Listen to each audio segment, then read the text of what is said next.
What are the frequent suggestions to those involved in weight training who want to increase their muscular size and strength is to frequently change training routines or exercises, I should say, to be specific. In other words, you should always vary your exercises. When I wrote for Joe Weider years ago, he had something called that he labeled the muscle confusion principle. And what it was that that muscle quickly adopts to an exercise. And if you want to have continued muscle gains, you have to change the exercises. Some took this advice to the extent of actually doing different exercises every workout. In other words, when they do their biceps, for example, they might one workout do barbell curls and then the next workout do a completely different type of dumbbell curl. Of course, they're both exercises are working the same muscle, but the idea is that somehow doing a different exercise adds an additional growth stimulus to the muscle.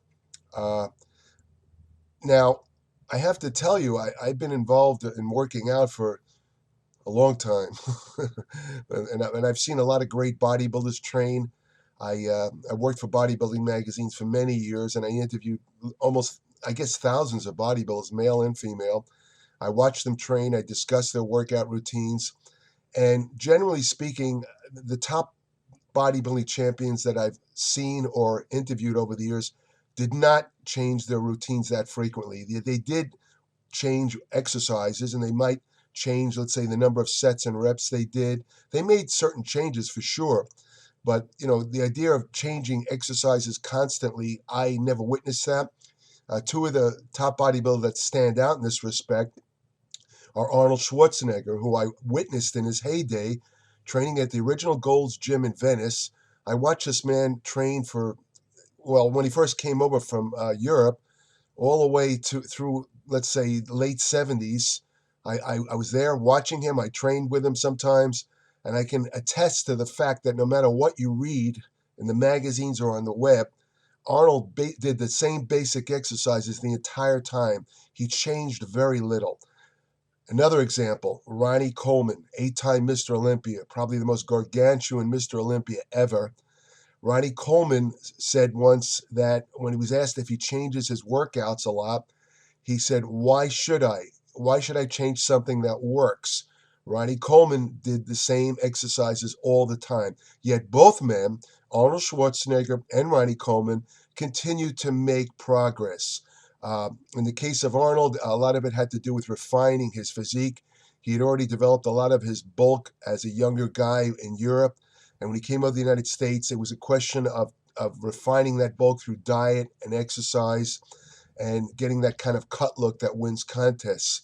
So what he had to do is basically make small improvements every year. In fact, Arnold once said that the key to winning the Mr. Olympia year after year was to show improvement in at least maybe one muscle. In other words, he said once you get to the point of being in the Mr. Olympia level, at the Mr. Olympia level, there's very little you can do to make massive improvement year to year.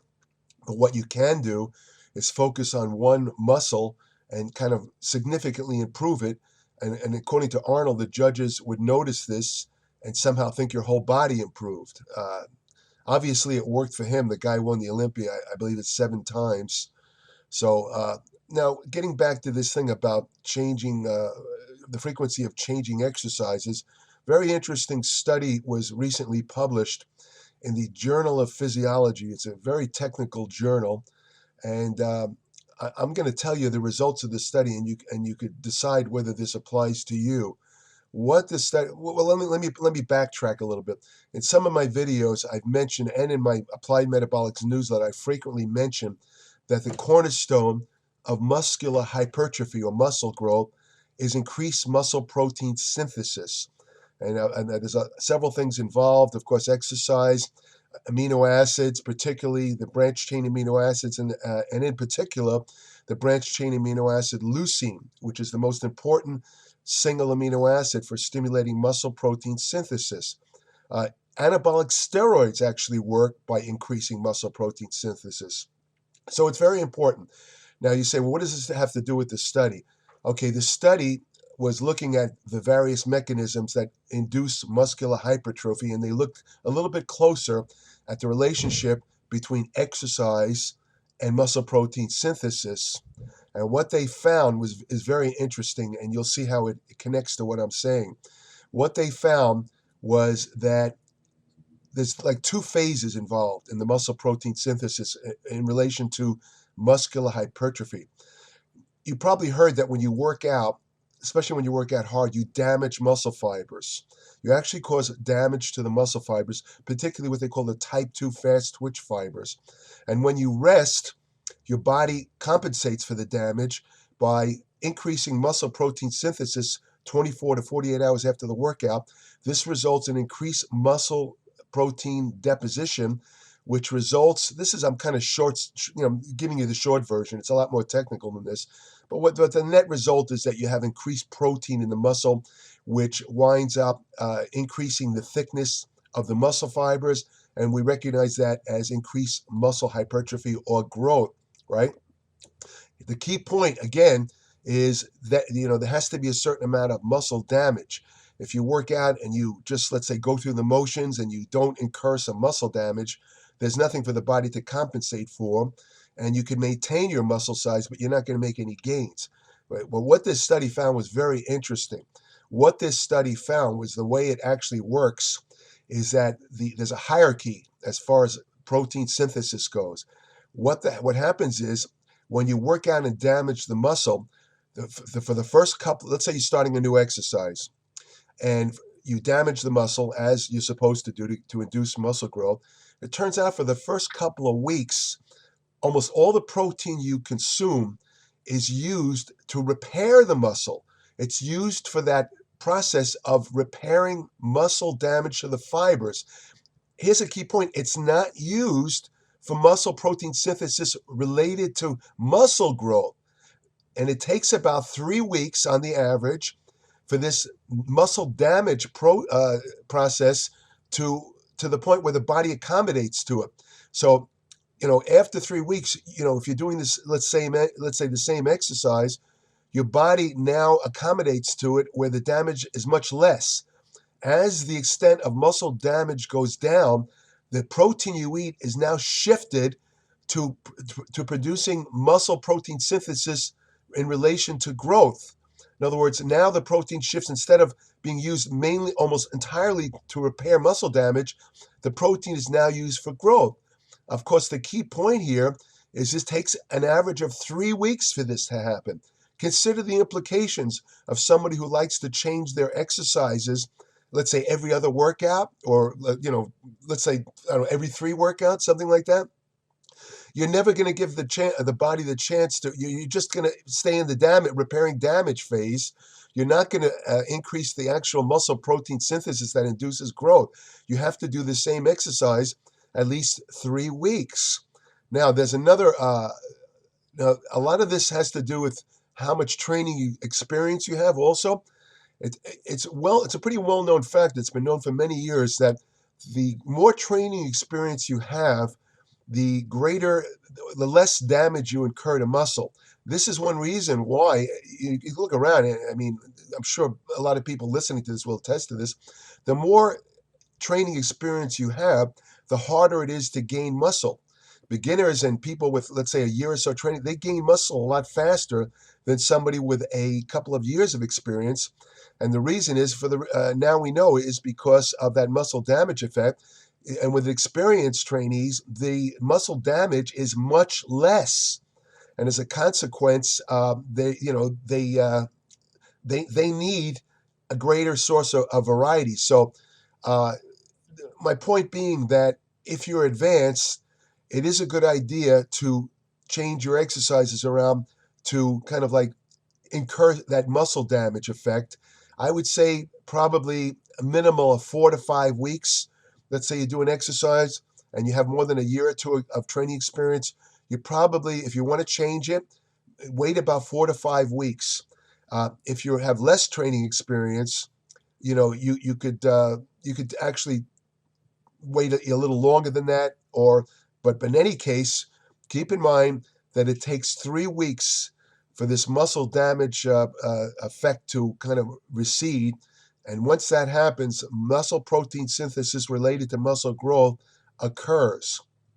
Anyway, so keep that in mind, and next time you read an article or see one of these videos where the person is telling you how important it is to constantly change exercises, now you know the truth is the person's full of crap. But then again, this is kind of new research. I didn't know this myself until I saw the research. I find it very interesting that for the first 3 weeks of any exercise, there's literally no real muscle growth occurring. I mean, you get a muscle pump, it'll look like your muscle, but it's not really growing because, again, the first 3 weeks of any exercise, all the protein you eat is being used for mainly to repair muscle damage. So keep that in mind. At minimal 3 weeks of any exercise. Of course, you got to use a little common sense here. I mean, if you try a new exercise and you find that it doesn't feel right or it's hurting your joints, it should be discarded immediately. I mean, that's just common sense.